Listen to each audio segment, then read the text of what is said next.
पे बता रहे हैं। Yes sir.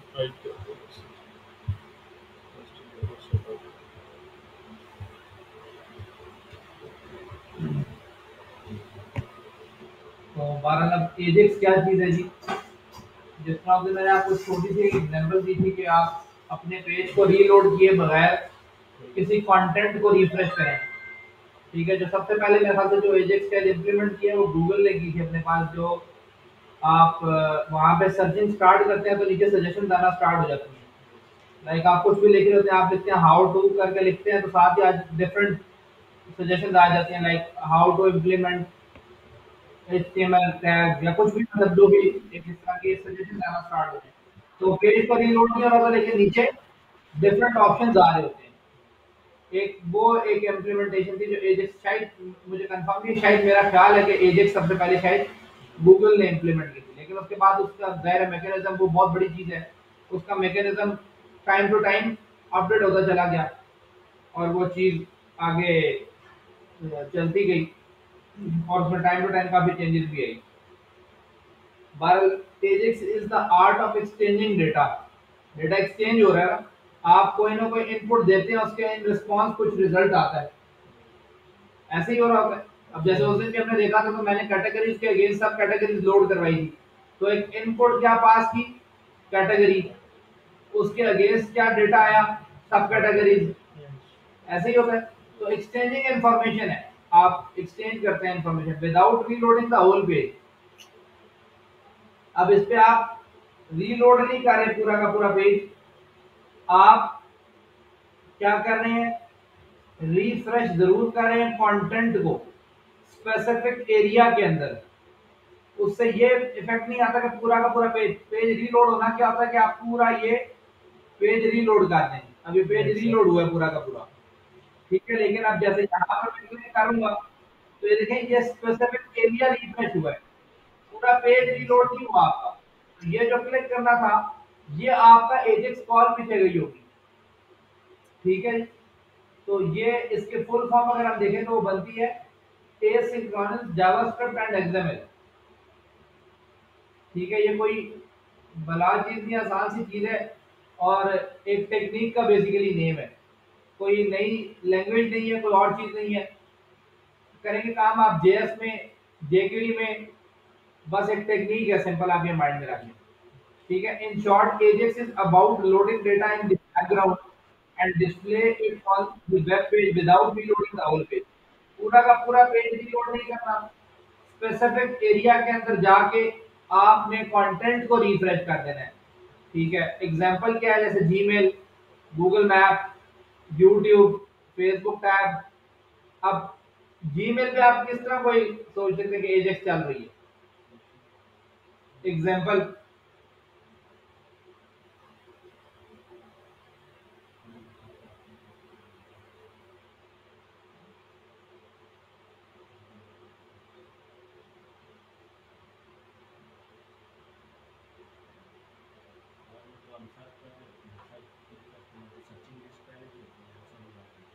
तो जीमेल की मैं बात कर रहा हूँ, गूगल की बात नहीं कर रहा। आपने अक्सर कभी देखा हो, पता नहीं आपने कभी जीमेल अकाउंट ओपन भी करके रखा है या नहीं, आपको उस तरह की जरूरत ना पड़ती हो, लेकिन जब आप प्रोफेशनल करियर में जाएंगे तो आपको बहुत सारी चीज़ों के लिए मतलब ऑल द टाइम आपको लॉग इन रहना पड़ता है अपने ईमेल अकाउंट के ऊपर। ठीक है, तो क्योंकि वो डिफरेंट आप डिस्कशन कर रहे होते हैं, डिफरेंट मेल्स आ जा रही होती हैं, तो आप उस पर अक्सर देखेंगे कि भाई आपका पेज रीलोड नहीं होता, लेकिन नई ईमेल जो होती है वो थोड़ी देर बाद रिफ्रेश हो जाती है, उसके ऊपर मतलब एक पॉपअप हो जाती है, ईमेल आ गई है, नोटिफिकेशंस पॉपअप होना स्टार्ट हो जाते हैं। ठीक है, कि एक ईमेल आई है या कोई भी इशू है, जो भी चीज़ है, तो वो जो सारा का सारा कंटेंट रिफ्रेश हो रहा होता है वो एजेक्स की मदद से हो रहा होता है कि वो ऑटोमेटिकली एक कॉल भेजता है, चेक करता है कोई नई ईमेल है तो पॉपुलेट करवा देता है। वो एक टाइम लिमिट उन्होंने सेट की होगी। इस तरह गूगल मैप, अब मैप पे आपके पास मैप बार बार रिफ्रेश तो नहीं हो रहा था, लेकिन जो पर्सन आप देखते हैं, कभी आपने को राइड राइड पे या बाइकिया पे या डिफरेंट जो भी आजकल चलती है, ग्रीन था पहले, पता नहीं ग्रीन यहाँ चलती है कि नहीं चलती, ऊबर था, ग्रीन चलती है, हाँ, मतलब उस पे वो डिफरेंट तरह की जो आपकी ये है इसके ऊपर आपने देखा होगा, आप राइड करवाते हैं तो राइडर आपका जब स्टार्ट होता है वहां से चल रहा है तो आपको आपके पास एक पिन मूव होती नजर आ रही होती है। तो अब वो मैप रिफ्रेश तो नहीं हो रहा होता पूरा का पूरा, मैप तो वहीं पे होता है अपनी जगह पे, लेकिन वो पिन मूव होती नजर आ रही होती है। तो क्या होता है कि वो लैंड लॉन्ग बार बार अपडेट करता रहता है उस यूजर के, और वो उसकी लोकेशन अपडेट होती रहती है और आपको पिन मूव होती नजर आती है। तो वहां पर हो गया। इस तरह यूट्यूब, यूट्यूब तो आपने यूज की होगी, आप उस पर कभी देखें तो आप देखेंगे कि कोई नई वीडियो अपलोड होती है, या आपने कोई चैनल सब्सक्राइब किया हुआ है, या कोई इस तरह की चीज आपने मतलब वहां पर कुछ भी फॉलो किया हुआ है किसी को, तो वो कोई वीडियो अपलोड करता है, कोई नई अपडेट आती है, तो आपके पास फौरन से वहां पे नोटिफिकेशन आ जाता है कि फला एक वीडियो नई अपलोड हुई है। तो वो एजेक्स की एग्जांपल है। इस तरह Facebook tab, Facebook tab tab तो मतलब डिफरेंट टैब उसकी बन गई है ना, एक में नोटिफिकेशंस हैं, एक में स्टोरीज हैं, एक में पता नहीं स्टेटस है, पता नहीं और क्या क्या चीजें हैं उसमें। मैं तो फेसबुक इतना ज्यादा यूज नहीं करता, तो मैंने उसके अभी कुछ दिन पहले देखा तो उसमें बहुत सारी चीजें नई भी आ गई। ठीक है, तो डिफरेंट टैब उसकी बन गई, तो आप देखेंगे कि उसके अंदर भी मतलब रैपिडली उसके अंदर जो चीज कंटेंट आता है वो फौरन आपको डिस्प्ले होने लग जाता है। एक टाइमलाइन की टैब होती है, मेरे ख्याल से एक नोटिफिकेशन का उसके ऊपर होता है एरिया, अब शायद एक स्टोरीज का है, और वो सेल परचेज वाला है शायद कुछ इस तरह का, ग्रुप्स का है शायद फिर। हाँ, इस तरह करके चीजें वहां पे डिफरेंट आ गई, क्योंकि फेसबुक हमारे लिए सिर्फ एक टूल मिलने का जरिया है, बाकी गोरों के लिए वो प्रॉपर बिजनेस क्रिएट करने का, या आप कभी किसी गोरे से बात करेंगे, आप क्या कर रहे थे, वो कहेगा कि हम फेसबुकिंग, यानी कि मैं फेसबुकिंग यानी कि काम कर रहा हूँ उस पे। अब उस पे वो अपना बिजनेस भी जनरेट करते हैं, वो ऐप उसको ऑनलाइन स्टोर भी, स्टोर में इस्तेमाल कर रहे होते हैं, मुख्तलिफ तरह से उसको इस्तेमाल कर रहे थे, लेकिन आप मुख्तलिफ अंदाज में उसको इस्तेमाल कर रहे थे जो एशिया के लोग हैं। तो डिफरेंट वेज में उसको इस्तेमाल किया जाता है। तो वो पूरी की पूरी एक वेब एप्लीकेशन है, वो वेबसाइट नहीं है, वो वेब एप्लीकेशन है पूरी एक। तो आप उसके ऊपर बहुत सारी चीजें इम्प्लीमेंट हो रही है उसके अंदर, आप देखें तो मेरे ख्याल से उसमें शायद उसने जो कैमरा के फिल्टर्स भी दे दिए शायद different। हाँ जी, तो वो जो आप उसमें लाइव जाते हैं मेरे ख्याल से, या पिक्चर का उस पे डिफरेंट फिल्टर भी शायद अप्लाई आप कर सकते हैं, जैसा स्नैपचैट चैट वाली चीजें थी, वो भी शायद उसमें ऐड कर दी। तो देखिए वो पूरी की पूरी एक बहुत बड़ी एप्लीकेशन है, यानी वो एक दिन का काम नहीं है उसका, वो पता नहीं कितने साल उसको लगे हैं इस टाइम पे पहुंचते हुए। तो और वो एक टाइम पहले मैंने उसको देखा था, उसमें 1500 लोग काम कर रहे थे फेसबुक के एप्लीकेशन के ऊपर, यानी डेवलपर्स जो थे, 1500 डेवलपर्स की टीम थी जो उसके ऊपर काम कर रहे थे। अब डेवलपर से मुराद यहाँ पे ये है, सारे डेवलपर नहीं है, 1500 की टीम से मुराद यहाँ पे बेसिकली मेरे कहने का मकसद ये है, मैंने डेवलपर्स कह दिया वो मिस्टेक है। डेवलपर्स की 1500 की टीम से मुराद ये है, कुछ उसके मार्केटिंग की टीम होगी, कुछ उसमें डेवलपमेंट की टीम होगी, कुछ उसमें क्यूए की टीम होगी जो बग्स फाइंड आउट करती है, मतलब इस तरह के डिफरेंट लोग, टेस्टिंग की टीम अलग क्यूए में ही आ जाती है। तो मतलब ये सारे के सारे लोग मिल बैठ के जब काम करते हैं तो फिर प्रोडक्ट लॉन्च होती है आपकी। यानी एक बंदे का काम तो नहीं है ना, उसने एक बंदे का अगर काम है तो उसका क्या है, आइडिया अपलोड करना, उस पे बेसिक कुछ काम कर देना। अब उसके ऊपर नया नया जो कंटेंट आ रहा है, नई नई चीज जो आ रही है, वो एक बंदा नहीं कर सकता। ठीक है, क्योंकि हर बंदे की अपनी अपनी डोमेन है, क्योंकि उसके अंदर एआई का काम भी है उसमें। अब मेरे ख्याल से फेसबुक ने अपना ही पूरा कोई फ्रेमवर्क बना लिए, जिसका कोडिंग का फ्रेमवर्क होता है अपना। मेरे ख्याल से उन्होंने अपना कोडिंग का भी अपना फ्रेमवर्क बना लिया उनके डेवलपर की टीम ने, नया कोड स्ट्रक्चर अपना पूरा बना लिया। ठीक है, बड़ी बार वो स्टार्ट की फिर से फिर उसके अब अंदर कुछ चेंजिंग आ गई, मतलब कहने का मेन मकसद जी, एडवांस फॉर्म में कहने का मेन मकसद ये है कि वो बात उस तरफ निकल गई कि जो भी तो ये इस तरह की एप्लीकेशन आप देखते हैं तो वो वेबसाइट्स नहीं है, वो वेब एप्लीकेशन है, वो वेब एप्स है पूरी पूरी, जिसमें एक फीचर नहीं आता, उसमें मल्टीपल फीचर होते हैं। ठीक है ना, अब जैसे आप अभी फेसबुक को देख रहे थे तो उसमें देख रहे एक फीचर तो नहीं है खाली, पहले उसका फीचर था खाली कि आप सोशल मीडिया के तौर पर उसको इस्तेमाल कर लें खाली, तो मतलब आप आएंगे टाइमलाइन होगी, पोस्ट करेंगे, लोग लाइक कमेंट करके खत्म कर देंगे बात। फिर आहिस्ता आहिस्ता उसमें क्या हुआ, उसने स्टेटस अपडेट करने की ऑप्शन दी कि आप इसमें स्टेटस अपडेट करें। फिर ग्रुप चैट आई, फिर उसके बाद ग्रुप्स बने, फिर ग्रुप्स के बाद पेजेस पे वो शिफ्ट हुआ, फिर उसके बाद उसने वो स्टोरीज प्रॉपर अलग से सेपरेट की, फिर उसने लाइव जाने का ऑप्शन दिया, फिर उसने स्टोर्स बनाने का प्रॉपर ऑप्शन दिया, मार्केट प्लेस जहाँ पर आ जाती है। मतलब मुख्तलिफ चीजें आती गई उसके अंदर, अभी भी कुछ ना कुछ एडवांसमेंट चलती रहती होगी, नए से नए फीचर डेली बेसिस पे आ रहे होते हैं। तो ये पूरी की पूरी एक वेब एप्लीकेशन और एक लंबा सफर होता है इस चीज का, ये पूरी प्रोडक्ट होती है। इसको अगर आप देखें तो ये बिलियन डॉलर्स या मिलियन डॉलर्स की चीज होती है, मतलब कोई ऐसे नहीं कि सस्ती चीज आप सुनेंगे। ट्विटर जो था वो जब बिकेगा या बिकता है, ये जो भी इस तरह की चीजें, एक आपने अपनी को यूज किया हुआ है। ट्विटर से पहले एक था ऑर्बिट का नाम, एक ऑर्बिट के नाम से इस तरह की सोशल मीडिया ऐप थी। तो वो मेरा ट्विटर ने परचेज कर ली, उसको मर्ज कर लिया ट्विटर। तो इस तरह करके ये चीजें बनती हैं। फिर जो एक पॉपुलर हो रहा होता है वो अपने कंपटीटर्स को परचेज कर लेते हैं, क्योंकि वो चल नहीं रहे थे उतना, वो लॉस में जा रहे होते हैं, परचेज कर लेते हैं। फिर क्या होता है कि वो उसके फीचर भी उसमें ऐड कर देते हैं। तो बहुत सारी चीजें आप इस तरह की भी देखेंगे। बहरहाल वापिस आते हैं कंटेंट पे कि यहाँ पे क्या है, जिस तरह का देखिए आप कौन कौन से मेथड है, किस किस तरह इस्तेमाल किए जाते हैं। with jQuery agent method can request text, HTML, XML और JSON।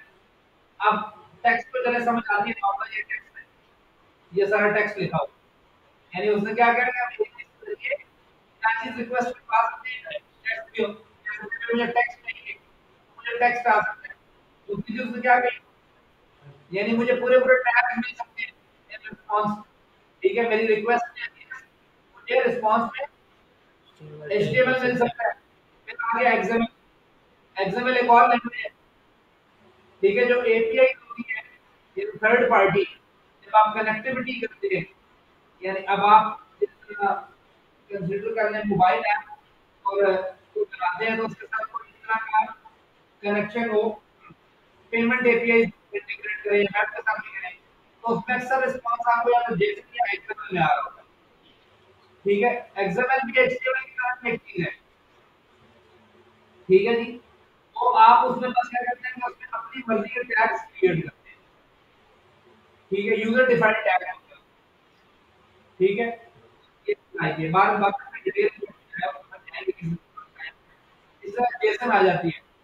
जेसन क्या है, जेसन आपके पास आपका डेटा ट्रांसपोर्टेशन का एक जरिया है। इस समय ये समझिए, एक सिंपल स्ट्रिंग होती है, स्ट्रिंग मतलब कोड्स के अंदर डेटा लिखा हुआ है, जिसका ऑब्जेक्ट होता है जावास्क्रिप्ट के अंदर।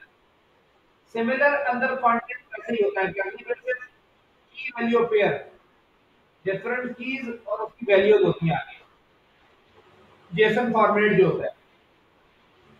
मैं कोशिश करता हूँ यहाँ पे शायद कोई मेरे को बना पड़ा हो तो JSON फॉर्मेट आपके हिसाब से।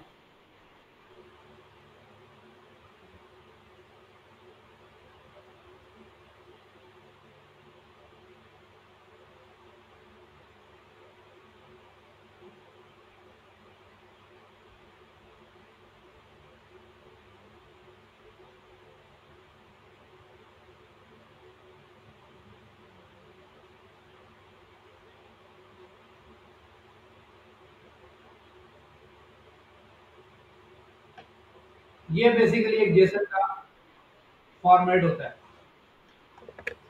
ये स्टार्ट हो रहा है आपका, ये लास्ट पे क्लोज हो रही है। इसके अंदर फिर ये एक की थी, इस की के ऊपर फर्दर एक एरे पड़ी हुई है। इस एरे ये अपना अपना फॉर्मेट होता है, आपको जिस फॉर्मेट में चाहिए। बेसिकली आप सिंगल सिंगल फॉर्मेट भी भेज सकते हैं, की और आगे सिंगल वैल्यू हो। अब ये मेरी नीड ऐसी थी कि मैं इसको उस वे में चेक करता, तो मैंने एक की बनाई है स्टूडेंट्स की। अब मुझे अंदर तो हर स्टूडेंट की मल्टीपल इंफॉर्मेशन चाहिए, मतलब स्टूडेंट मैं एक लिस्ट ऑफ स्टूडेंट्स मंगवा रहा हूँ, तो मुझे स्टूडेंट का नाम भी चाहिए, रजिस्ट्रेशन भी चाहिए उसका, और भी मतलब चीजें चाहिए। तो मुझे एक से ज्यादा इंफॉर्मेशन चाहिए ना उसकी, तो इस वजह से देखिए मैंने उसे काट के स्टूडेंट्स है। अब की है इसके अंदर, अंदर उसके साथ पूरे एक एरे पड़ी है, उस एरे में चार इंडेक्स पर फर्दर ऑब्जेक्ट्स पड़े हैं। ठीक है, तो अब इसके अंदर एक स्टूडेंट ये है, दूसरा स्टूडेंट ये है, दूसरा सो ऑन, तीसरा चौथा पांचवा स्टूडेंट आ रहे हैं। तो अब इसके अंदर रजिस्ट्रेशन नंबर एक की है, आगे वैल्यू है।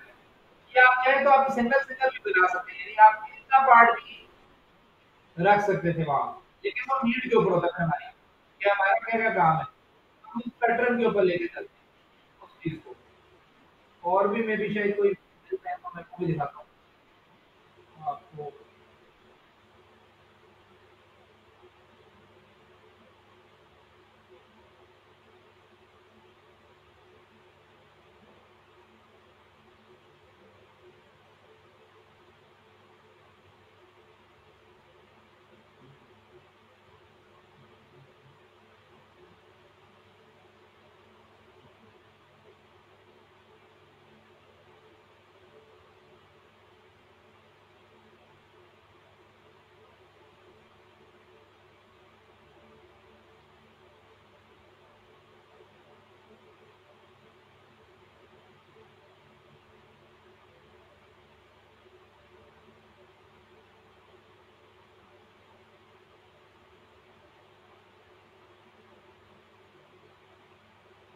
ये क्वेश्चन आंसर है डिफरेंट। अब यहाँ पर भी मुझे हर क्वेश्चन का आंसर चाहिए डिफरेंट वे में। तो यहाँ पर डिफरेंट इसमें मैंने क्या किया, पूरी की पूरी एक अरे बनाई पहले, उस अरे के हर इंडेक्स के ऊपर एक। तो मतलब ये जेसन का एक फॉर्मेट है आपका, ठीक है। तो ये भी मल्टीपल चीजें यहाँ पड़ी हुई हैं, तो हर एक वे में आप अपने डेटा रख सकते हैं। लाइक क्वेश्चन है, इसने ओके का है तो क्या आंसर आना है, हेलो का है तब क्या आंसर आना है, हाई कोई कहेगा तो इन रिस्पांस में जेसन में सिर्फ आके अपने पास चेक करूंगा। ठीक है, तो मतलब मुख्तलिफ वेज में आपको ये मिल सकते हैं, डिफरेंट क्वेश्चन उसके डिफरेंट आंसर। ठीक है, जैसे यहाँ पे लिखा हुआ है how much does a gem salon membership cost. एक क्वेश्चन है ना, किसी बंदे ने क्वेश्चन किया है तो उसका चार्ट बॉर्ड आपको आंसर देगा। तो ये उसने यहाँ पे बना के रखे में, तो जिस जिस रिस्पॉन्स के आपको आंसर कर देगा। ठीक है जी, तो ये आपके पास इस तरह के डिफरेंट चीजें चलती हैं। जी समझ नहीं, आउटपुट में क्या होता है? नहीं, ये तो आपके पास डेटा बनाने का तरीका है ना। आगे जहाँ पे आपने डिस्प्ले करना है उसमें डेटा उठाएंगे और अपने मुताबिक जो आपका एचटीएमएल होगा, जिस तरह का डिजाइन होगा वहाँ पे उसको प्लेस करवा दें तो फॉर्मेट में वो नजर आएगा। वहाँ कोई इस तरह की चीज नजर नहीं आएगी, ये तो बैकएंड के ऊपर है। इसको इस वजह से इसमें रखा जा रहा है कि ये एक आपका क्या नाम है, लाइट वेट स्ट्रिंग जनरेट होती है। यानी अगर मुझे बहुत ज्यादा डेटा भेजना है तो ये बहुत हैवी या बहुत ज्यादा बड़ी फाइल नहीं होगी, क्योंकि ये एक स्ट्रिंग फाइल है। स्ट्रिंग जो होती है वो साइज कम कर देती है फाइल का या उस डेटा का।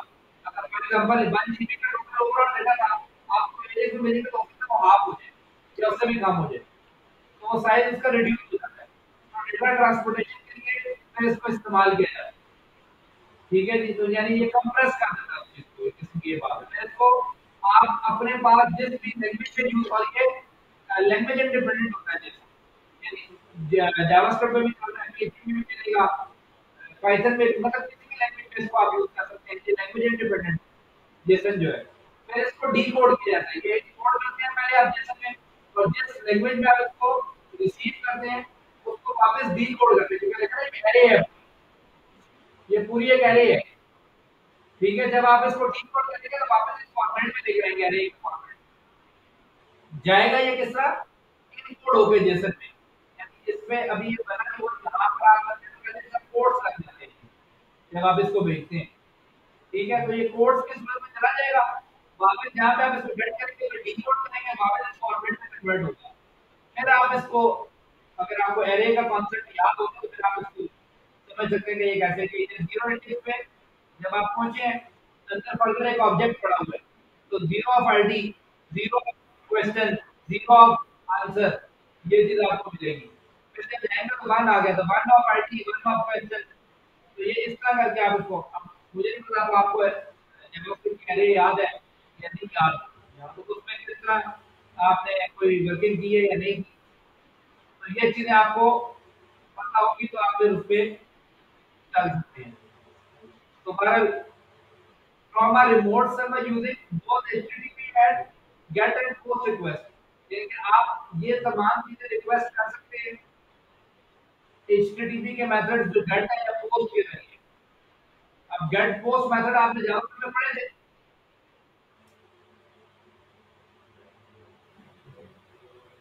GET तो पढ़ा था, POST और POST ये डिफरेंट मेथड्स हैं आपके पास HTTP के जिसमें डेटा फाइंड होके जाता है। ठीक है, गेट में आपके पास सिक्योर डेटा नहीं होता है, किस्म का ये माइंड में रखें। पोस्ट के अंदर एक अनलिमिटेड अमाउंट ऑफ डेटा जाता है। आगे ये डिटेल पूरी आएगी, फिर इस पर ज्यादा डिटेल में डिस्कस करेंगे। ठीक है, तो ये इस तरह बस अभी आप माइंड में रखें कि डिफरेंट दो मेथड का डेटा भेजने के, बस अभी ये ध्यान में रखें, बाकी छोड़ दें क्या होता है क्या नहीं। This means that you will have to write extra code to test for different browsers. Our jQuery team has taken care of यानी उसने आगे इसको आसान किया और आसानी से ऐसी चीजों को पूरे एजेस का एक पहले था कि आपके पास गेट का सेपरेट मेथड था, पोस्ट का सेपरेट मेथड था, वो भी jQuery में आपको मिलेंगे गेट का मेथड, पोस्ट का मेथड, एजेस का एक अपना मेथड है जिसके जरिए आप काम करते हैं। एक इसमें एजेस है एक तरीके से लोड के मेथड से। ठीक है, जैसे ही लोड हो तो ये कॉल चली जाए, वो रिस्पांस में आके डेटा स्टोर करते हैं। वो किसका, ये सिलेक्टर है आपका, लोड का मेथड है, किस डेटा किस यूआरएल पे जाना है, किस डेटा को साथ पास करवाना है, और कॉल बैक में कोई फंक्शन है तो ये ऑप्शन होता है आपके पास। ठीक है, तो ये इसकी बेसिक है। जैसे ये इसकी एक फाइल है जहां पर उसने रिक्वेस्ट भेजनी है, उसने ये फाइल बनाई है जिसपे देखिए ना मैंने क्या कहा है कि ये आपके पास एक रिक्वेस्ट लेके जाएगा इस जगह पर। तो ये कौन सी फाइल है, वो ये फाइल होगी जहां रिक्वेस्ट आएगी डेमो_टेस्ट में। यानी जब मैं पेज लोड करूंगा तो मेरी एक रिक्वेस्ट जाएगी, कहां रिक्वेस्ट जाएगी, डेमो_टेस्ट के पास। अब वो पीएचपी की फाइल हो सकती है, वो टेस्ट की फाइल हो सकती है, वो और कोई भी लैंग्वेज में आपकी लिखी हुई है, वो डिपेंड करता है कि मेरी लॉजिक क्या है या मेरी नीड क्या है। ठीक है, तो ये इस पे आई रिक्वेस्ट यहाँ पर आएगी। जब आप एजेक्स कॉल करेंगे तो आप एक रिक्वेस्ट कर रहे हैं, आप यानी कंसीडर करें रियल टाइम में इसको कि आप किसी बंदे से कह रहे हैं कि भाई मुझे एक गिलास पानी का दे दो। तो आपने एक रिक्वेस्ट फॉरवर्ड की है, अब उस बंदे तक वो रिक्वेस्ट गई है, वो आपने उसको रिक्वेस्ट में क्या कहा, एक गिलास पानी दे दें। अब वो उसको डीकोड करेगा अपने पास कि क्या चीज आई है, मुझसे क्या मांगा गया है। अब वो चीज वो उसको समझ आएगी, वो पानी लेगा और आप तक डिजायर्ड आउटपुट लेकर आएगा। अगर वो चीज नहीं होगी तो इन रिस्पॉन्स आपको कोई एरर या कोई मैसेज वापस भेजेगा कि सॉरी अभी पानी खत्म हो गया, वेट करें पानी लेकर आएगा बंदा, ये इस तरह का मैसेज है। या वो आपको कह सकता है कि मैं आपको 2 मिनट में पानी देता हूँ, मैं ये रख के आ जाओ, मैं आपको पानी, मतलब इस तरह के आंसर देना। तो वो रन टाइम पे जो समझ जाए जिसमें वो आंसर करना है उसके अकॉर्डिंग आंसर आपको करना होता है। तो सिमिलर यहाँ पर भी आप अपने लॉजिकल चीजों को डील करते हैं। ठीक है, अब आपने इसके बाद रिक्वेस्ट भेजी है, अभी सिर्फ ये बात ये रिक्वेस्ट आनी है, तो अगर क्या काम करना है ये कोई बात हमने अभी करनी नहीं, बस ये रिक्वेस्ट आनी है। तो यहाँ पर हमने कुछ भी नहीं कहा, हमने कहा इस पे रिक्वेस्ट लेकर आओ। अब वो रिक्वेस्ट जाएगी उस डेटा में जो कुछ पड़ा है वो इसके अंदर लोड हो जाएगा, जो कुछ भी पड़ा है यानी इसके अंदर जो कुछ भी था H2 पैराग्राफ वो सारा इस डेमो में लोड हो जाएगा। अभी आप चेक करने इसको रन करते हैं, मैं इस पे क्लिक करूंगा, देखिए मैंने कहा जब बटन क्लिक हो तब लोड की रिक्वेस्ट जाएगी। अब जब बटन क्लिक होगा डेमो टेस्ट रिपॉजिटरी पड़ी होगी, मेरे पास नहीं भी फाइल पड़ी, अब ये इसके सर्वर पे कहीं फाइल पड़ी हुई है। जब मैं क्लिक करूंगा वो कहेगा जहां पर div1 है, div1 ये आईडी है, वो कह रहा है कि इस जगह पर आपने क्या करना है, लोड करवा देनी है ये फाइल। अब आपने क्लिक किया, अब देखें वो चेंज हो गया ना सारा। पहले लिखा हुआ था let jQuery ajax change text, आप ये देखें ये चीज लिखी हुई है इसके अंदर, div1 के अंदर। जब आपने इस पर क्लिक किया तो उसके ऊपर ajax fun और समथिंग कुछ लिखा आ गया, पेज रीलोड नहीं हुआ। लेकिन अब पेज रीलोड होगा तो ये इस तरह चला जाता है ऐसे, पेज रीलोड मेरा नहीं हो रहा, ये देखने मैं इस पे क्लिक कर रहा हूँ, पेज अपनी जगह पे मौजूद है लेकिन उसने कंटेंट रिफ्रेश कर दिए। अब मैं इसके साथ स्पेसिफाई भी कर सकता हूँ कि भाई मुझे और सेकंड पैरामीटर क्या है, मैंने उसे कहा कि इस फाइल पे जाओ उसके अंदर ये आईडी फाइंड आउट करो और उसमें से डेटा उठा के लेकर आओ। तो अब इसमें देख रहे हैं तो आईडी ये लिखी हुई है, तो अब वो वहां जाएगा उसके अंदर और आपके पास इस आईडी को फाइंड आउट करेगा, उसका डेटा उठाएगा और आपके पास देख आएगा।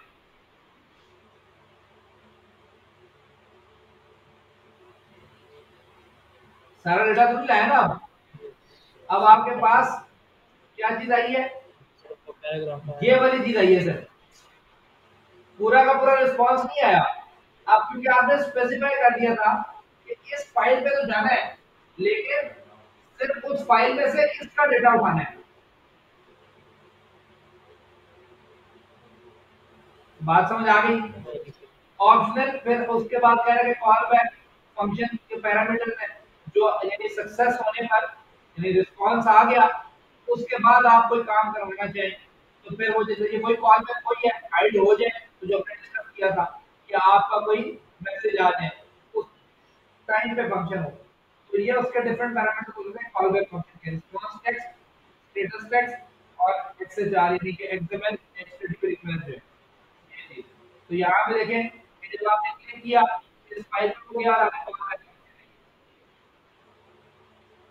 अब इस कॉल बैक फंक्शन में आपने क्या किया है कि जो रिस्पांस टेक्स्ट है वो क्या इसका स्टेटस क्या है, सक्सेसफुली या कोई एरर, इसका डिफरेंट स्टेटस होते हैं, ठीक है, डिफरेंट नंबर्स होते हैं उसके, लाइक 404 ने मिला फाउंड न्यू 200 ओके है, 503 एक्सटर्नल सर्वर एरर या इंटरनल सर्वर एरर, तो इस तरह के डिफरेंट स्टेटस कोड होते हैं आपके पास। ठीक है, तो यहाँ पर अब ये क्योंकि ये आपको पूरा का पूरा टेक्स्ट दे रहा है क्योंकि स्टेटस टेक्स्ट है कोड नहीं आया, तो टेक्स्ट प्रोसेस सक्सेस दिया है, ये पूरी लिस्ट आपको मिल जाएगी कि स्टेटस में क्या क्या आ सकता है। ठीक है, तो आप अपने उसके मुताबिक इसको एडजस्ट कर सकते हैं कि अगर एरर आया तो ये चीज दिखानी है, सक्सेसफुली हुआ तो ये चीज दिखानी है, लेकिन अब अगर एरर आएगा तो उसने बताया कि ये अलर्ट देना है, सक्सेसफुली कोई चीज चलेगी तो उसने बताया कि ये चीज देनी है। ठीक है, तो अब इसको रन करते हैं जरा, अब देखें वो कंप्लीट हो चुका था, उसने फिर आपके पास एक मैसेज भी प्रिंट करवाया। तो ये मतलब ये कॉल बैक फंक्शन जो बनता है, अब यहाँ तो खाली अलर्ट है ना, आप हो सकता है कि यहाँ पे कोई और काम कर रहे हो अपने नीड के मुताबिक उस टाइम, तो डिफरेंट चीजें इस पे इम्प्लीमेंट हो रही होती हैं अकॉर्डिंग टू आवर नीड। समझ आ गई बात? कोई मसला? सर ये जो इधर अंदर से लिखा है रिस्पॉन्स टेक्स्ट जी, स्टेटस टेक्स्ट ये ये इसी तरह टेक्स्ट। आपने लिखने हैं, ये इसको खुद ब खुद मिलते हैं, मतलब जो आपने यहाँ भेजा ना लोड का मैसेज है, अब लोड होने के बाद वो कुछ रिस्पॉन्स देगा आपको, ठीक है, वो कोई स्टेटस देगा आपको, तो ये बिल्ट इन चीजें हैं। ये हमने उधर भी लिखनी है जब हम खुद भी जाकर रिस्पॉन्स टेक्स्ट कर लिखना है साथ। जाहिर सी बात है, ये तो फिर अगर आप काम करेंगे तो ये तो आपने किसी से तो डेटा लेना है। देखें आप सक्सेस कहाँ से चेक कर रहे हैं, स्टेटस टेक्स्ट में से, तो ये चीज होगी तो आप करेंगे ना। फिर उसके बाद यहाँ देखिए कि एक्सेल 4 में क्या आ रहा है कि जो एरर्स हैं वो यहाँ से आपको मिलेंगे कि भाई इसमें कोई एरर है तो फिर तो ये बताएगा कि उसका स्टेटस में ये था मसला, जो ये चीजें थी, तो वो मुख्तलिफ उसके अंदर से आपको चीजें मिलेंगी। तो ये बजा के हमें वो चीज मिल रहा है रिस्पॉन्स टेक्स्ट में, आपका जो भी रिस्पॉन्स होगा वो आप गेट कर सकते हो, उसको भी प्रिंट करवाना चाहें तो प्रिंट करवा क्या क्या डेटा आ रहा है। तो ये पूरी उसने देखा ना, इसको अगर आप पढ़ें तो यहाँ पे क्या होता है, contain the result containing content in the cell succeeds, मतलब जो भी आपने सक्सेसफुली जब उसको रन किया था उसने सक्सेसफुली डेटा कुछ रिटर्न में लाया था, तो वो इसके अंदर आया है। अगर सक्सेसफुली चलेगा तो इसके बाद डेटा आएगा, ये कोई एरर होगा तो यहाँ तक नहीं आएगा। ठीक है जी, उसके बाद सक्सेस में आपके पास ये स्टेटस में आपके पास डिफरेंट स्टेटस है, उस कॉल का क्या स्टेटस है कि वो सक्सेसफुली रन हो गया है, उसमें कोई एरर आ गया है या जो भी कोई और चीज है उसके पास, तो वो आपके पास डिफरेंट ये लिस्ट मिल जाएगी आपको। तो ये रटे लगाने की जरूरत नहीं होती, ये लिस्ट आपको बनी बनाई मिल जाती है कि उसके अंदर क्या क्या चीजें हो सकती है। ठीक है, सक्सेस आ सकता है, एरर आ सकता है, ये दोनों कॉमन है तो उससे वहां पे डिस्प्ले भी करते हैं। ठीक है, समझ आ गई? ये चीज आती है इसके बाद फिर आगे वही के ये आपके पास जो रिक्वेस्ट का ऑब्जेक्ट फर्दर इसको एरर था, एरर क्या था, कोई और चीजें थी तो वो क्या मतलब थे उसको, तो पूरे का पूरा अपना बना के डेटा भेजा होगा, आप उसको यूज कर सकते हैं। और नीचे से ये एग्जांपल के तौर पे यहाँ पे दो चीज इम्प्लीमेंट करवा। ठीक है जी, बात समझ आ गई? अब इस पे चले जाए गेट पोस्ट पे। तो अब जिस तरह मैंने आपसे कहा कि पूरे पूरे मेथड्स हैं ये, गेट का, पोस्ट का। तो यहाँ पर डिफरेंट मेथड है, लेकिन ये क्वेरी के अंदर एक कॉलम में मेथड है। पहला मेथड आपने क्या देखा है, लोड का मेथड। ठीक है। ठीक है जी। अब यहाँ पर जब आप लोड है ना, तो आपके पास मे बी जब आप लोकल सर्वर का जिसका जो जैम इंस्टॉल्ड है आपके पास, जैम जैम, हाँ जी। वो अगर आपने इंस्टॉल नहीं किया होगा तो समटाइम आपके एजेस कॉल रुक जाती है, मतलब नहीं जाती, ब्राउज़र उसको ब्लॉक कर देता है। क्योंकि कंसीडर होता है कि वो किसी सर्वर पर डाटा पड़ा हो, वहां पर रिक्वेस्ट करेगी और फाइल आएगी। वो लोकल कंसीडर करता है कोई ना कोई वो हैकिंग अटेम्प्ट ना हो, ये तो ब्राउज़र उसको स्टक कर देता है। ठीक है, तो आप सिंपल अपने पास एक फाइल बनाइएगा।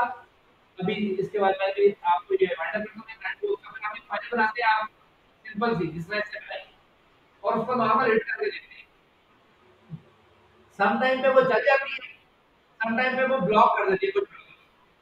यानी वो आपको क्रॉस साइट स्क्रिप्टिंग की वजह से कहता है कि मैंने ब्लॉक कर दिया। तो उसका फिर हाल होता है कि आप ये जो ज़ैप सर्वर है, ये आप अपने पास,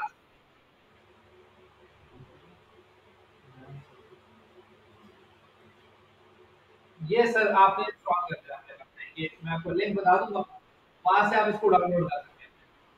ठीक है, ये डेटाबेस पर और ये सर्वर पर आ यानी कि आपकी लोकल मशीन पर सर्वर क्रिएट कर सकते हैं। आप ये कंसीडर करें पीएचपी वगैरह पे आप काम करेंगे तो तब आपको ये जरूरत पड़ेगी।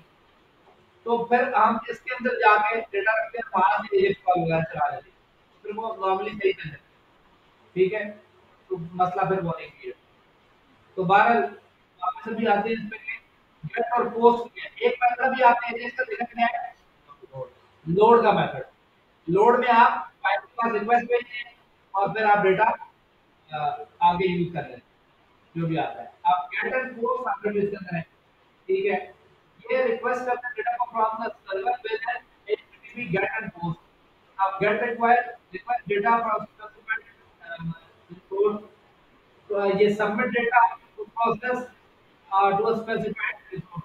गेट और पोस्ट में यानी आप गेट क्या, नॉर्मली गेट में आपके पास अगर आप यूआरएल में कभी आपने देखा क्वेश्चन मार्क के बाद कुछ लिखा होता है लाइक आईडी इक्वल्स टू 1 2 3 इस तरह करके, ये जो चीज है ना ये गेट मेथड के अंदर आ जाती है। इनको कहा जाता है क्वेरी स्ट्रिंग वेरिएबल या गेट वेरिएबल। पोस्ट मेथड के अंदर यहाँ यूआरएल के अंदर कोई चीज नहीं लिखा है। ठीक है, तो वो ऐड कर देता है। ठीक है, मतलब नॉर्मल कॉन्सेप्ट गेट का ये वाला होता है कि वो आपके पास रिक्वेस्ट करता है डेटा को। ठीक है, पोस्ट सबमिट करता है डेटा। एक रिक्वेस्ट करना, मुझे चाहिए ना गेट में क्या गेट मुझे दे ना दो डेटा, तो मैं एक रिक्वेस्ट कर रहा हूँ। और पोस्ट में क्या है कि आप डेटा भेज रहे हैं, आप सबमिट करवा रहे हैं। जब वेबसाइट नहीं नहीं नहीं, वो अलग चीज है। वेबसाइट सर्चिंग वगैरह तो बिल्कुल सेपरेट चीज है ना, सिनेरियो चीज है। वेबसाइट सर्चिंग का तो अलग है कि मैं सर्च कर रहा हूँ, मैं बाहर ही है। ये तो क्या है कि मैं अपनी वेबसाइट के ऊपर मौजूद हूँ और वहां से कोई डेटा रिक्वेस्ट कर रहा हूँ। तो उसके लिए एक एजेस कॉल देना तो पेज नहीं उठना हो और डेटा आ जाए, तो वो एक गेट मेथड से जरिए रिक्वेस्ट होगी। ठीक है, और एक है कि मैं चाह रहा हूँ कि डेटा साथ भेजूं, मैं चाह रहा हूँ कि डेटा सबमिट करवाऊं और मेरा पेज रीलोड ना हो। यानी मैं अपनी इनपुट भी दे दूं, वो रिक्वेस्ट में इनपुट भी लेके जाए और रिस्पांस में चलो कोई ना कोई तो देगा ना। तो मैं जब इनपुट देना भी करूँ साथ में विदाउट रीलोडिंग माय पेज, तो तब मैं पोस्ट मेथड को ओपन करूंगा। ठीक है जी, बात अभी समझ आई। तो ये बेसिक कहने का मकसद है। तो ये आप ये जाएंगे तो ज्यादा ये चीजें बात देखेंगे गैंड में। ठीक है, यहाँ पर भी आप इसको बेसिक कंसीडर नहीं करें। गेट जब रिक्वेस्ट करें आप कोई चीज दे दो मुझे, और जब पोस्ट में जब आप डेटा भी साथ सबमिट करें, यानी इनपुट एज एन इनपुट भी कोई, जैसे आप कहते हैं कि मुझे इस यूजर की इंफॉर्मेशन दो, तो आप किस यूजर की इंफॉर्मेशन देगी, तो डेफिनेट बात है ना कि आपको कुछ यूजर के बारे में पहले बताना तो पड़ेगा। यस। जैसे आप नादरा में फॉर एग्जाम्पल जाते हैं, तो आप कहते हैं यार मेरा आईडी कार्ड रिन्यू करवाना है, या मैंने आईडी कार्ड में ये चेंजिंग करवानी है, मैंने एड्रेस चेंज करवाना है, तो सबसे पहले आपसे क्या कहता है कि आप अपना आईडी कार्ड नंबर बताइएगा। तो वो आपका आईडी कार्ड नंबर लिखता है, एंटर करता है, आपकी पूरी डिटेल उसके सामने आ जाती है। तो यानी उसने कोई इनपुट भेजना पहले, कोई इनपुट की ना, जब कोई इनपुट भेजेगा तो इन रिस्पॉन्स में डेटा लेकर आएगा, जो स्पेसिफाई करते हैं ना मैंने कि मुझे इस यूजर की इंफॉर्मेशन चाहिए। तो यहाँ पर भी वही चीज है कि पोस्ट में आप रिक्वेस्ट कर रहे हैं, लेकिन साथ में कुछ अपने भी इनपुट दे रहे हैं। ठीक है जी। अब get is basically use for getting retrieving some data from server. Get करना, रिसीव करना डेटा कहां से, सर्वर से। ठीक है। द गेट मेथड में रिटर्न कैशेड डेटा। कैशे क्या होती है जी? जो आपके पास डेटा पहले से स्टोर हो चुका है ब्राउज़र के अंदर, समटाइम ये वो भी रिटर्न कर देता है, रीलोड नहीं कर पा रहा हूं। ठीक है। लेकिन post can also be used to get some data from the server. Get भी कर सकता है, जैसे वहां पे ऊपर भी था ना, यहाँ पे क्या, get is basically use just getting, can also be use. Difference नजर है, कैन आल्सो बी यूज, इसको इस्तेमाल गेटिंग के लिए भी किया जा सकता है, लेकिन इसका मेन पर्पस साथ में एज एन इनपुट भेजना है। गेट का क्या था कि जस्ट गेट आपके लिए डेटा लेकर आए कहीं से। पोस्ट में क्या है कि साथ अपनी भी कोई इनपुट दे, जैसे मैंने एक एग्जांपल दिया, मुझे इस यूजर का डेटा चाहिए, इस यूजर का, फिर आप एक इनपुट दे रहे हैं, उसका सीएनआईसी नंबर, उसका रजिस्ट्रेशन नंबर, उसकी इंफॉर्मेशन पूरी आपके सामने आएगी। क्लियर होगी बात? कोई मसला? Post method never cache data, वो कैशे नहीं कर सकता। ठीक है। And is often used to send data along with the request. तो रिक्वेस्ट के साथ डेटा भेज रहा होता है। अब आगे इसके डिफरेंट वेज हैं यूज करने के। ये गेट, गेट का पूरा मेथड है। आपने अपनी एक फाइल बनाई हुई है, ये देखें, अब ये डॉट एएसपी यानी कि सर्वर साइड लैंग्वेज के अंदर लिखी हुई है, जैसे पीएचपी है, आपके एएसपी डॉट नेट है, ये सर्वर साइड लैंग्वेज है, ये सर्वर के ऊपर रन होता है इनका कोड। ये नॉर्मल ब्राउज़र के ऊपर डायरेक्टली रन नहीं होता, दूसरा एचटीएमएल रन हो जाता है। ठीक है। तो इस वजह से आपको सर्वर की जरूरत पड़ेगी। ठीक है। तो वो सर्वर एएसपी का अपना होगा, उस पे चलेगा, पीएचपी में काम करते उसका अपना सर्वर होगा। समझ आ रही है बात? तो ये जो फाइल उसने बनाई है, ये पीएचपी डॉट नेट की फाइल है। उसने कहा है कि इसके ऊपर रिक्वेस्ट भेजो, वो रिक्वेस्ट लेके जाएगा, वहां से डेटा लेगा, और वो इन रिस्पांस जब रिक्वेस्ट सक्सेसफुली चली जाएगी तो कॉल बैक फंक्शन में नीचे कॉल करवाना है, इसका स्टेटस भी आ रहा है, उसका डेटा भी आ रहा है कि क्या रिस्पांस में है। अब उस डेटा में जो भी पड़ा होगा वो भी वहां पे नजर आ जाएगा। अब जब इसमें क्लिक करते कहता है send an HTTP get request to page and get the result back. तो आपने क्लिक किया तो देखें उसने आपको इन रिस्पांस अलर्ट करा था। तो क्या दिया कि डेटा में क्या है, this is some text from an external ASP file, और स्टेटस उसका सक्सेस आया है। तो एरर होता तो वो एरर नहीं आता। समझ आ गई बात? तो ये इस तरह का वो आपके पास गेट के अंदर आपका वो पाथ, पूरा पाथ दे देगा, नहीं है कि आप खाली फाइल का नाम लिखेंगे, ये पूरा पाथ आपने डिफाइन करना है कि आपकी फाइल पड़ी कहाँ हुई है। जैसा नॉर्मल पाथ आप डिफाइन करते हैं, कोई भी फाइल कनेक्ट करते हैं तो क्या करते हैं, देखते हैं किसी फोल्डर में, folder name slash file name, किसी फोल्डर के अंदर कोई सब फोल्डर है तो फोल्डर स्लैश सब फोल्डर स्लैश फाइल नेम। आप यहाँ पे मौजूद है, इस फोल्डर से बाहर कोई चीज पड़ी है तो आप कहते हैं डबल डॉट स्लैश। किसी एक्सटर्नल जगह पे कोई फाइल पड़ी है तो आप क्या करते हैं एबीसी डॉट कॉम स्लैश, आपको इसका फाइल नेम। ऐसी चीजें होती है ना। तो जो पाथ बनाने का तरीका सारा वही चीज यहाँ पे है। ये चीज भी क्लियर कर लें, ना हो कि आप कहीं फाइल, तो वो आपका जो जो पाथ जिसका प्रॉब्लम करता है उसी तरीके से पाथ बनाना है आपने। ये फाइल जहाँ पड़ी है उसको वो पाथ मिलेगा तो रिक्वेस्ट कर सकेगा उसको। ठीक है जी, समझ आ गई?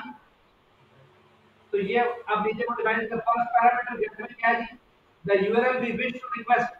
पहला पैरामीटर जो ये वाला था वो किस लिए इस्तेमाल हुआ कि जहां पर मैं रिक्वेस्ट भेजना चाहता हूं, पहला पैरामीटर क्या है कि जिस लोकेशन पे मैं रिक्वेस्ट करना चाहता हूं कि भाई इस जगह पे जाओ। ठीक है जी, समझ आ गई? The second parameter is call back function. वो कॉल बैक फंक्शन है। Call back parameter hold the content of the page requested. तो वो आपके पास उसका कंटेंट रखेगा अपने पास जो जानते में दिया। अब वो ये जो डेमो टेस्ट थी वो फाइल ये जो से बनेगी ये कोड लिखा हुआ है ASP का, जो उस लैंग्वेज के अंदर इसका लिखा जाता है कोड। ठीक है जी, उसने बताया कि भाई जब रिस्पांस करो तो ये रेडी करवा देना। यही चीज आया था ना लिखा वो उस पे, जैसे some text from an external ASP file. तो जब आपने रिक्वेस्ट की तो इस फाइल के ऊपर आया उसने कहा रिस्पांस में ये चीज भेजना। तो उसने जब ये रिस्पांस भेजा तो यहाँ पर उसके पास वो डेटा होल्ड हुआ क्योंकि उसने यहाँ पे रिस्पांस बनाया था। सेकंड उसका स्टेटस ये वो स्टेटस था कि सक्सेसफुली कॉल चली गई, ये वो स्टेटस आपको रिटर्न करे। समझ आ गई बात? कोई मसला? इस बात में अगर ये चीज नहीं समझ आई तो पहले इसको क्लियर करें फिर आगे जाएंगे।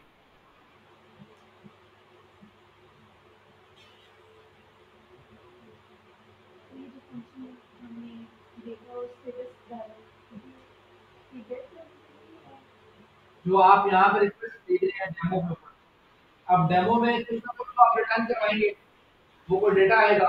तो वो ये लाजमी कि यहाँ डेटा लिखा हो या आप अपने नाम चेंज भी कर सकते हैं पैरामीटर पे। लिखा ऐसे से यूं जाता है डेटा और ये चीज ताकि वो आपको बताओ कि इसमें डेटा आ रहा है इसमें इसमें आ रहा है। ठीक है जी, तो इसको ट्राई करते हैं वैसे नाम चेंज करके। इसको मैं ए कर देता हूँ, इसको बी कर देता हूँ।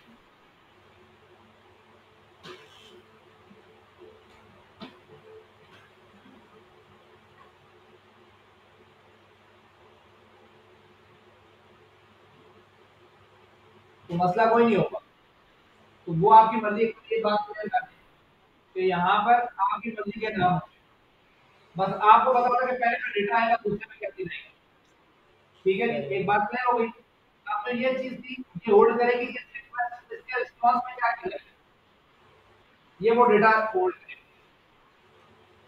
और स्टेटस क्या चीज होती है कि जो एक्नॉलेजमेंट होती है कि हाँ जी सक्सेसफुली चला, कोई एरर है इसके अंदर, ये वो चीज स्टेटस होल्ड करती है यहाँ पर।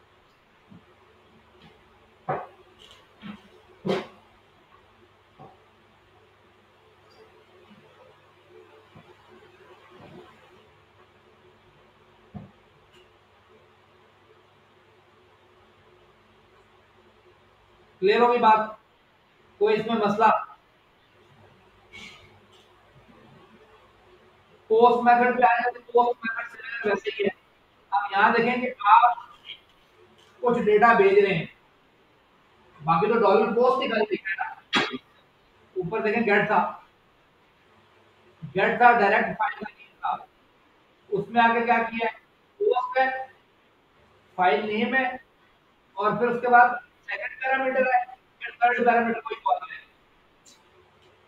एक चीज का इजाफा हुआ है ना, इसमें एक ऑब्जेक्ट सा बना है जिसमें आप की वैल्यू पे भेज रहे हैं। आपने कहा कि मैं नेम भेज रहा हूँ सिटी भेज रहा हूँ, तो यानी आप डेमो टेस्ट पोस्ट फाइल के ऊपर जाएंगे तो आप पहले वहां पर नाम और सिटी गेट करेंगे। जब नेम और सिटी गेट कर लेंगे तो फिर आपके पास क्या होगा, उधर कुछ ना कुछ आपने इसकी लॉजिक की होगी कि आपने इस नाम और इस सिटी के साथ करना क्या है, किस किस जगह पे लॉजिक लिखी होगी। डेमो ASP की जो फाइल आपने बनाई है वहां पर डेमो टेस्ट पोस्ट के ऊपर, यानी आप उस फाइल को रिक्वेस्ट भेज रही है, रिक्वेस्ट भेजने के बाद आपने नेम भी भेजा है और सिटी भी भेजा है। अब आप इस फाइल पे जाके नेम और सिटी को यूज कर सकते हैं। वो आप लेंगे, आप उसकी बेसिस पे काम करेंगे और के अंदर कुछ रिजल्ट जनरेट करेंगे। अगर आप इस फाइल के ऊपर आ जाए, तो देखिए कि आपने कोई वेरिएबल बनाए हैं अपने, आप आए हैं तो आप देखिए रिक्वेस्ट जो आई है उसमें से नाम उठा लो और उसको एफ नेम में रख दो। रिक्वेस्ट जो आई है उसमें से सेटिंग उठा लो। अच्छा, हमारा भी मकसद ये नहीं है कि हम ये को समझें, क्योंकि ये तो डिफरेंट लैंग्वेज है ना, इसमें कंफ्यूज होने की जरूरत है कि मैं ये में कैसे डेटा उठाऊंगा। ये मकसद हमारा नहीं है अभी। हमारा मकसद है कि हम एजेक्स कॉल को समझें कि एजेक्स कॉल जा कैसे रही है, क्योंकि लाजमी नहीं है कि आप एजेक्स कॉल में एजेक्स यहाँ पर एएसपी में रिक्वेस्ट कर रहे हैं। वो तो डिपेंड करेगा ना कि मैंने किस फाइल पे रिक्वेस्ट करनी है। मैं हो सकता है पीएचपी की फाइल बना के कर रहा हूँ, वो तो उस टाइम पे डिपेंड करेगा। अभी फॉर टाइम पे हमारा कॉन्सेप्ट ये नहीं होना चाहिए कि मुझे वहां पर डेटा कैसे गेट करना है। मेरा कॉन्सेप्ट है कि मैं यहाँ क्या काम कर रहा हूँ। इधर मैंने पहले वो चीज रखी है जहां पर रिक्वेस्ट जानी चाहिए, सेकंड में वो चीज मैंने भेजी है जो मुझे डेटा साथ में भेजना है, तीसरी वो है कि जो सक्सेसफुल जब काम हो जाए तो क्या होना चाहिए। ठीक है जी। अब 12 उस पे रिक्वेस्ट है, इसने आगे नाम और डेट उठाया, रिस्पांस वीडियो से राइट करवाया, उसने डियर फर्स्ट नेम जो आपने भेजा था, फिर होप यू लिव वेल इन, आगे ऐड करके सिटी। अब उसने ये पूरा पूरा जो सिटी उठाया था उस सिटी का नाम यहाँ पे रखा वेरिएबल में, और एफ नेम में जो फर्स्ट नेम भेजा था वो रखा। तो डियर यूजर नेम आ गया जो भी था, dear ABC, hope you live well in X Y Z city है। यानी अगर ऊपर देखें तो यहाँ पे जी डोनाल्ड है, डोनाल्ड डक नाम है उसका, और सिटी उसका डकबर्ग उसके नाम है। तो अब वहां पर अगर हाई डोनाल्ड बर्ग, नहीं सॉरी डोनाल्ड डक डक है, तो हाई डोनाल्ड आगे फर्दर उसका जो भी सिटी नेम उसका लिखा है, नीचे वो चीज आ जाए लाइन। आपने क्लिक किया, अब देखिए वेट उसने किया है, रिक्वेस्ट गई है, रिक्वेस्ट जाकर उसने डेटा लिया है, डेटा लेने के बाद उसने उसको रिस्पांस क्रिएट किया और रिटर्न किया है। फिर कॉल बैक फंक्शन आया और उसने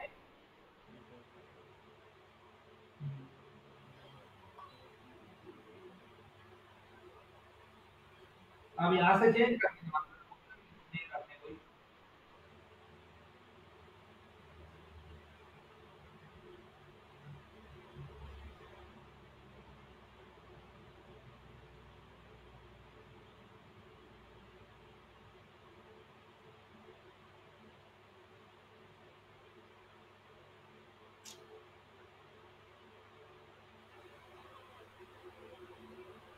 तो जो नाम आप भेजेंगे वही वहां पर, क्योंकि अभी तो कोई लॉजिकल चीज नहीं है ना। लॉजिकल चीज क्या थी जो मैंने आपको उस दिन बताई थी कि मैंने एजेक्स कॉल भेजी, मुझे सिटी के अगेंस्ट उसके कोई एरिया चाहिए। ठीक है जी। अब लाइक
यहाँ पे मैं आपको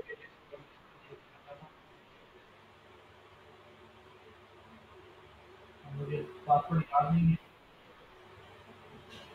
मैं तो मेरे लिए इसमें सिटी के गेट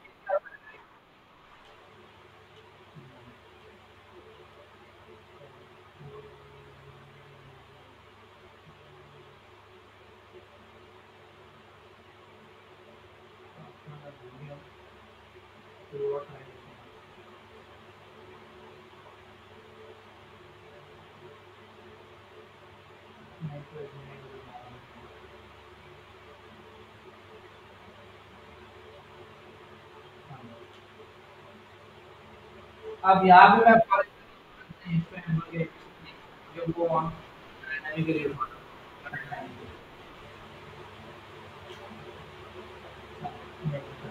ठीक है ये है ये नीचे एरिया आ रहा है ठीक है अब जैसे मैं यहाँ जाऊँगा मैं इधर से रावलपिंडी सेलेक्ट कर लेता हूँ तो उसके सारे एरिया मेरे सामने आ रहे हैं ठीक है अब मैं यहाँ से कोई और लाइक अहमदाबाद सेलेक्ट करता हूँ अहमदाबाद के जो एरिया यहाँ पे एडेड है वो आ गए ठीक है इस्लामाबाद सेलेक्ट करते हैं अपने उसके एरिया आएंगे नहीं इसका कोई एरिया भी ऐड नहीं हुआ। अब फॉर एग्जांपल यहाँ जाके एडमिन के पास ही एक्सेस है कि वो एरियाज ऐड कर सकते हैं सिटी में जाता है यहाँ जाकर इस्लामाबाद लिखते हैं उसके एरिया में आ जाते हैं इधर से उसका एरिया ऐड कर लेते हैं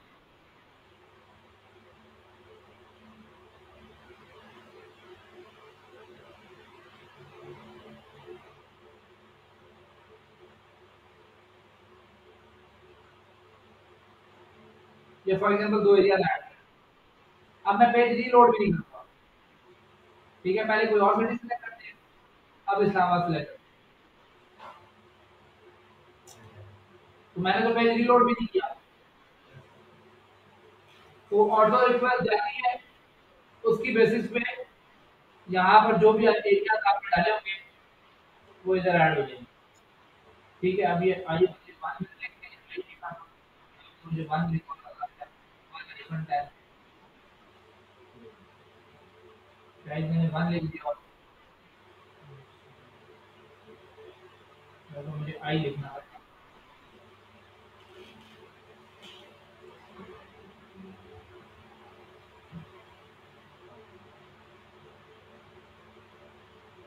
अब वो आई हो गई मैंने बाय मिस्टेक वन लिख दिया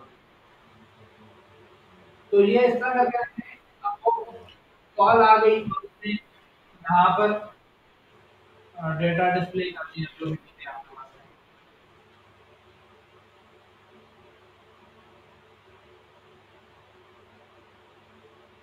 तो मुख्तलिफ आपके पास कुछ चीज़ें आपको मिल जाती है ठीक है बात समझ आ गई ये देखिए तो ये पोस्ट रिक्वेस्ट से आपको बच जाएगा तो ये वाली चीज़ यहाँ पर आप तो इस तरह एक और मेथड जो बात करेंगे अभी ये वाले मेथड है इसकी एक फाइल बनाते हैं सिंपल सी पहले देखते हैं कि ये नॉर्मल चलेगा कि नहीं चलेगा यहाँ पे जाते हैं जीपी और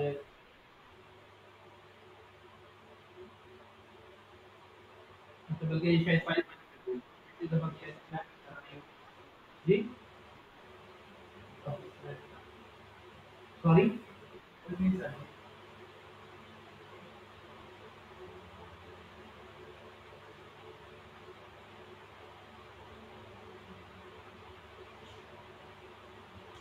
हाँ ये फाइल बनी भी हुई है जैसे डाल लेते हैं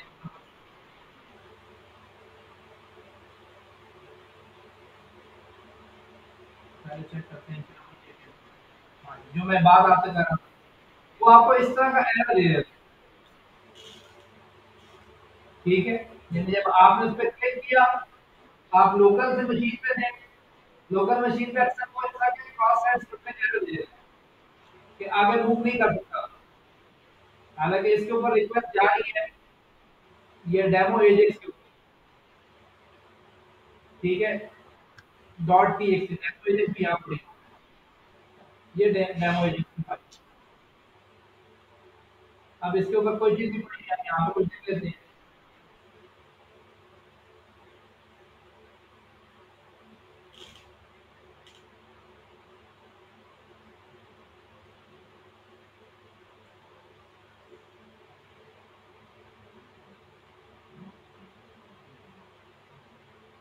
तो ये भी ट्राई कर लेते हैं, लेकिन यहाँ पे पास स्टक करता है। ठीक है, तो ये चीजें स्टक हो जाती हैं इसके, तो हम फिर उसके लिए वो सर्वर एंड के ऊपर जाके इसको रख देते हैं और वहां से कॉल जाती है, तो वो फिर कंसिडर करता है कि सर्वर पे जाती है, यानी अपनी एचटीएमएल वाली फाइल पीएचपी में बना लेते हैं, जिस भी लैंग्वेज में आपने करनी है। ठीक है, या लाइव सर्वर पे पड़ी हो फिर वो अपना काम नहीं कर रहा हो। ठीक है, मतलब कहने का मेन मकसद है कि ये मेन यहाँ पे दिखाने का एक मकसद ये था कि जब आप यहाँ पे आते हैं तो ये एरर आता है। तो ये एरर क्या है? वो आपको बता रहा है from origin null has been blocked by cross site scripting, ये उसके वो शॉर्ट फॉर्म है। ठीक है, पॉलिसी के इस पॉलिसी के तहत उसने आपके रिक्वेस्ट को ब्लॉक करा, क्योंकि वो कंसिडर होती है कि यहाँ पर आपके पास वो स्टक हो जाता है।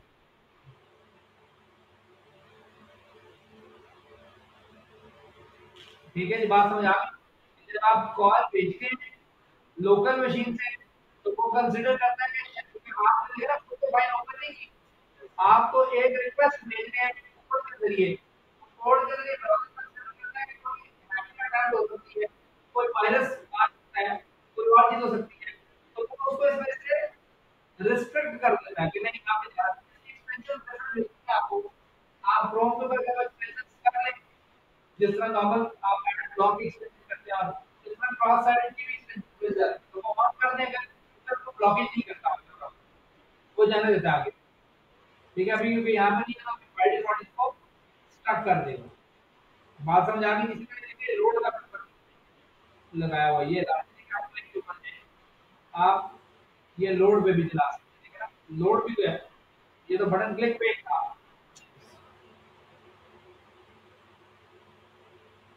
ये मैं कमेंट कर देता हूँ। अब जैसे मैंने रिफ्रेश किया तब नहीं आया, अब मैं इसको कमेंट करता हूँ, अब रिफ्रेश करूंगा तो रिफ्रेश करूंगा एरर खत्म हो जाएगा, क्योंकि वो कॉल नहीं गई। ठीक है, लेकिन लोड पे क्या था कि जैसे रेडी होता तो हम लोड की कॉल कर रहे थे, किसी बटन क्लिक पर नहीं था, तो इसमें से साथ उसने को एरर दिया था। मैं दोबारा से उसको मीटिंग एंड होगी,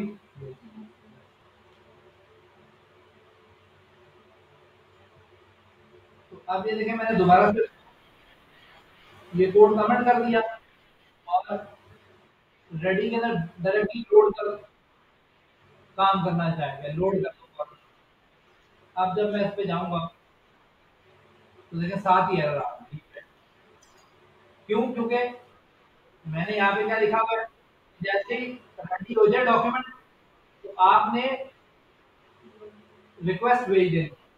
यहाँ पे क्या था, बटन क्लिक कर, बटन क्लिक करें तब इस पे था कि जब डॉक्यूमेंट बेशक आपका रेडी हो जाए आपने वेट करना है बटन क्लिक का, जब तक बटन क्लिक ना हो आप ये वाली कॉल नहीं भेज। ठीक है जी, ये भी लोड ही कर रहा है, यहाँ पे भी लोड नहीं काम हो रहा है अगर आप देखें।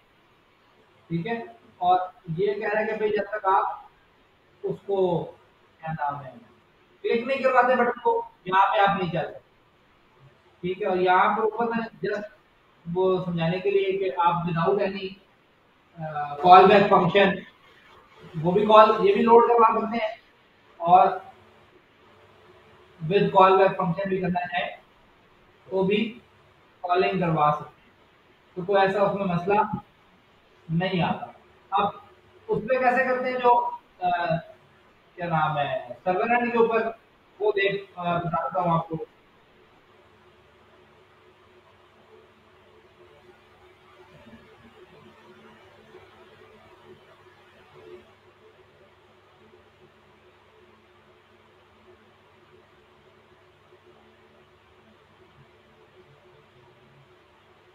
इसमें वैसे एक और तरीके से मैंने एक कॉल भेजी हुई थी,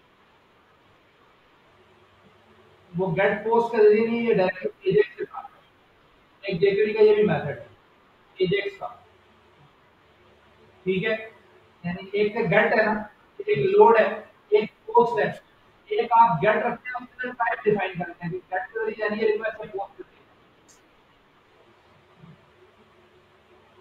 ठीक है, बात समझ आ रही है कि आप एक मेथड है गेट, वो तो जाएगी गेट का, एक है पोस्ट, वो जाएगी पोस्ट का टाइप डिफाइन करने की जरूरत नहीं।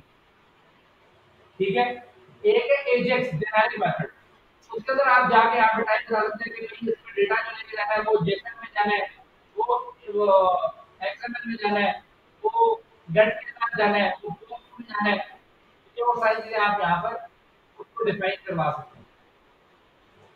अब जब यहाँ पर आप जा रहे हैं, आप ये फंक्शन कॉल कर रहे हैं।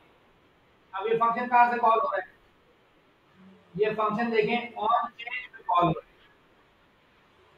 है। एक फॉर्म बना हुआ है ना, आप यहाँ जाके देखें तो ये फॉर्म है ना, उसके अंदर ड्रॉप डाउन है, इसके ऑन चेंज पे ये देखें सिटी वाली फील्ड है, उधर भी सिटी है,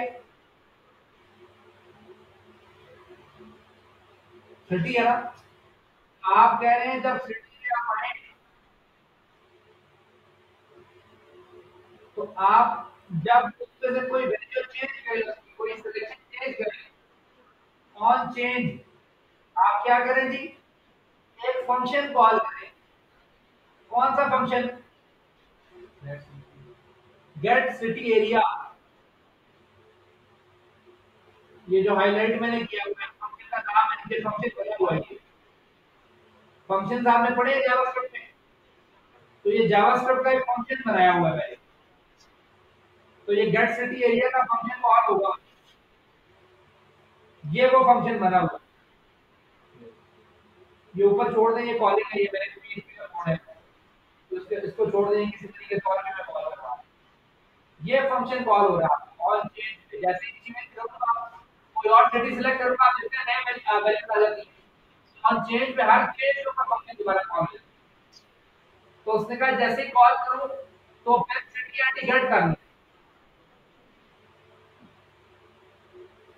सिटी आईडी अब क्या है,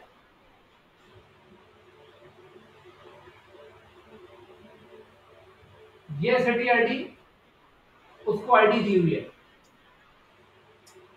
तो आप कह रहे हैं कि इस आईडी के लिए जो सिटी आपने सिलेक्ट किया है उसकी वैल्यू गेट करनी। आप क्या करते हैं यहाँ पे, तो यहाँ से एचटीएमएल कन्वर्ट करते हैं,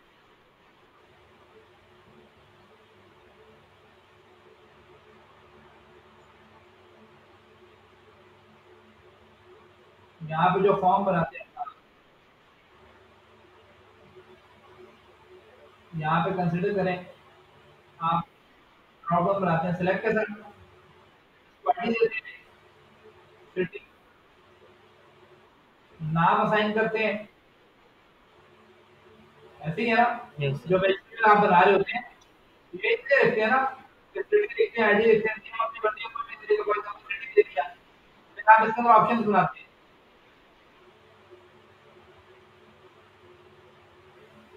सिलेक्ट सिटी,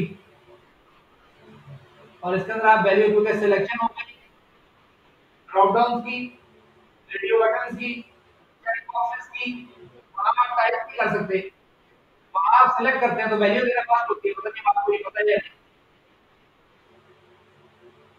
ये चीज पता है आपको कि फॉर्म के अंदर वैल्यू का बात होती है।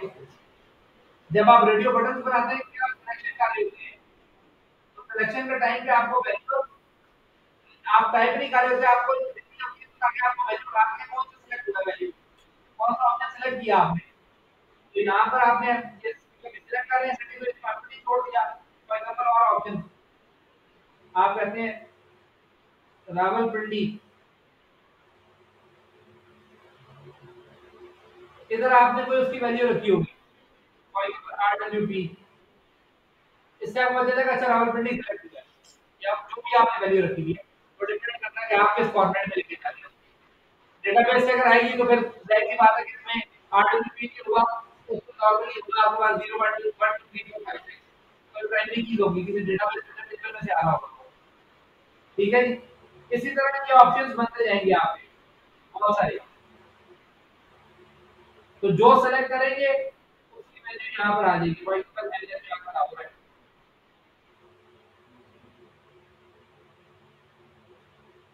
तो जो सेलेक्ट करे उसकी वैल्यू, तो आपने यहाँ पे क्या कहा, आपने उससे कहा था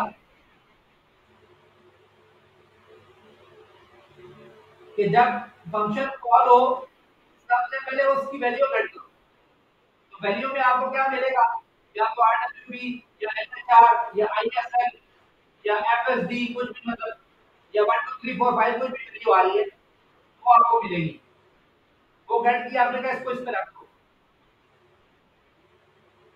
ये एक वेरिएबल बनाया है ना इसके अंदर,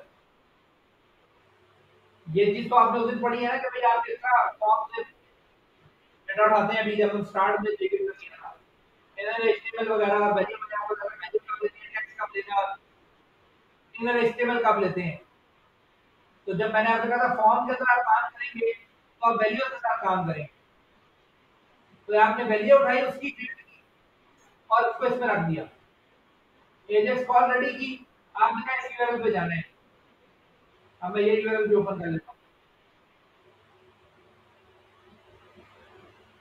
इस यूआरएल पे जाना है, किस मेथड से जाना है, पोस्ट के जरिए, क्या लेके जाना है, सिटी आईडी, ये आपकी मर्जी का नाम है, ये आपकी मर्जी का नाम है, ये वो वेरिएबल होगा जिसमें डेटा आ रहा है, क्योंकि अब मैंने सिटी आईडी रखा हुआ है, अब मैंने नाम लिया सिटी सिटी आईडी का, अदरवाइज आप अपनी मर्जी का नाम दे सकते हैं, यहाँ पे भी दे सकते हैं, जो नाम यहाँ देंगे वो यहाँ पे है, और ये वाला आपकी मर्जी का नाम, ठीक है जी। अब सक्सेसफुली हुआ तो जो काम मैंने करवाना है वो मैं यहाँ पे करवाऊँ, अगर कोई एरर हो तो फिर मैं उसके अंदर यहाँ पर एरर में वो करवाऊँ, समझ आ गई। अब आपने जब इसको रिक्वेस्ट की फ्रेंड सेटिंग के ऊपर चला गया, ये ऊपर अभी छोड़ दें कि ये कोई PHP से रिलेटेड मैंने काम किया, यहाँ पर आ गया, इस किधर से चेक करना स्टार्ट करने का काम कर, और इसको कोई बहुत ज्यादा भी समझने की जरूरत नहीं है कि कोई मतलब कोई थोड़ा और लैंग्वेज है, ठीक है। यहाँ पर आप पहले पोस्ट के रिक्वेस्ट में आपने भेजा था सिटी आईडी,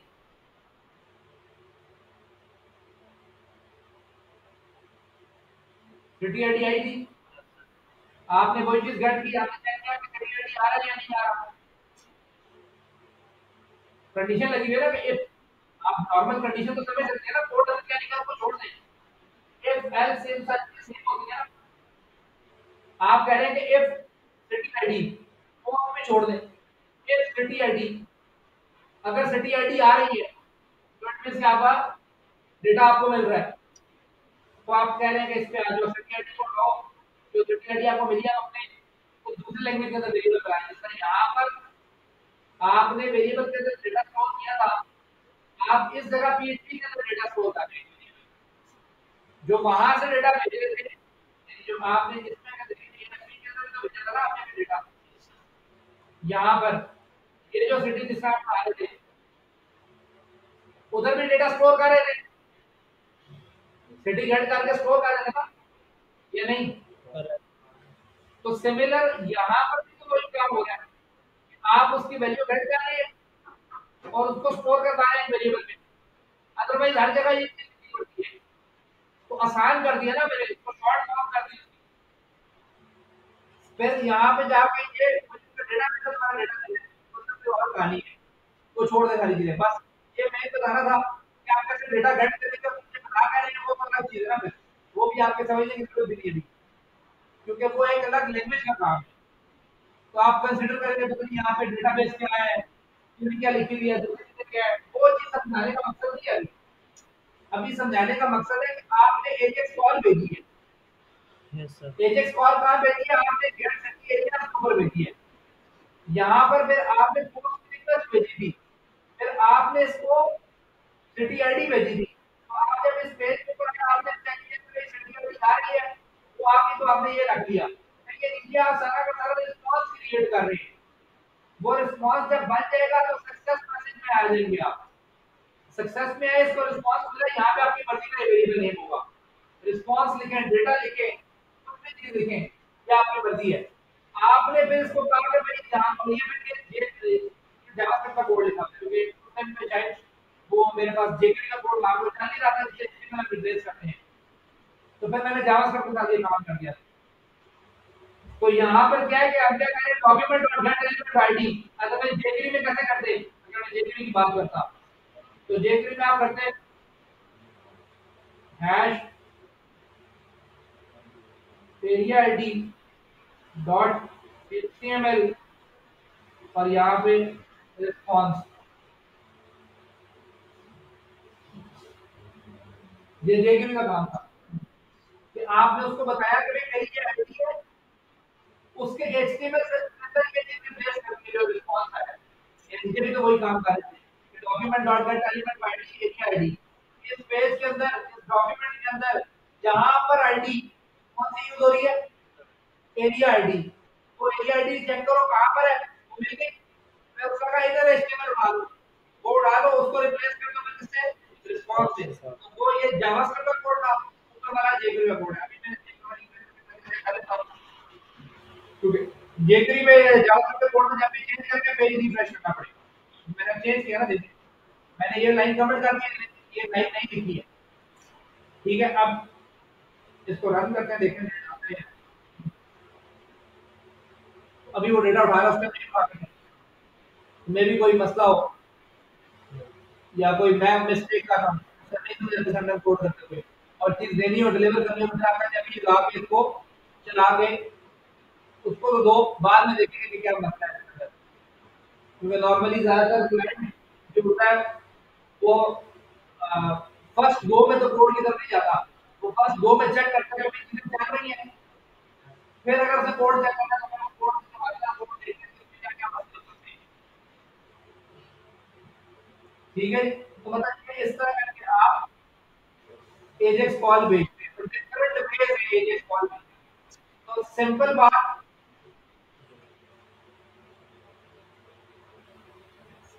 कि आप एजेक्स को यूज क्यों करते हैं,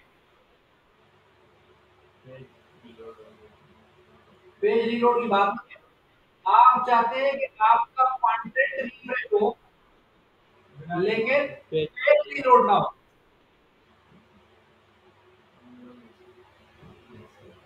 और आपकी रिक्वेस्ट भी कहीं और जाए, मतलब रिक्वेस्ट ये नहीं है आपके मैं किसी भी बटन पे क्लिक करता तो सामने को आता वहां से डेटा लिख देता वो ले जाता, वो भी तो पेज रीलोड किए बगैर कर रहे हैं ना। लेकिन दूसरी चीज कि डेटा ट्रांसपोर्टेशन भी होती है, कुछ डेटा भेज भी सकते हैं, आपका पेज रीलोड नहीं होगा, डेटा चला जाता है, डेटा रिसीव भी कर सकते हैं, आपका पेज रीलोड नहीं होता, डेटा रिसीव हो जाता है, तो बात समझ आई, तो ये प्रोसेस इसके अंदर जारी रहता है,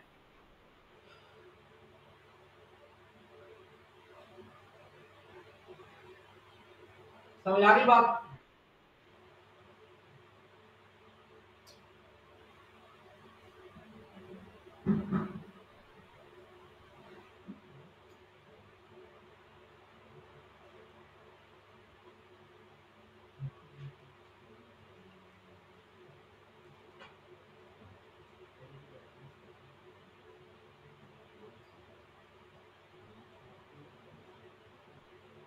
ये चीज कोई क्वेश्चन है तो आप पूछें।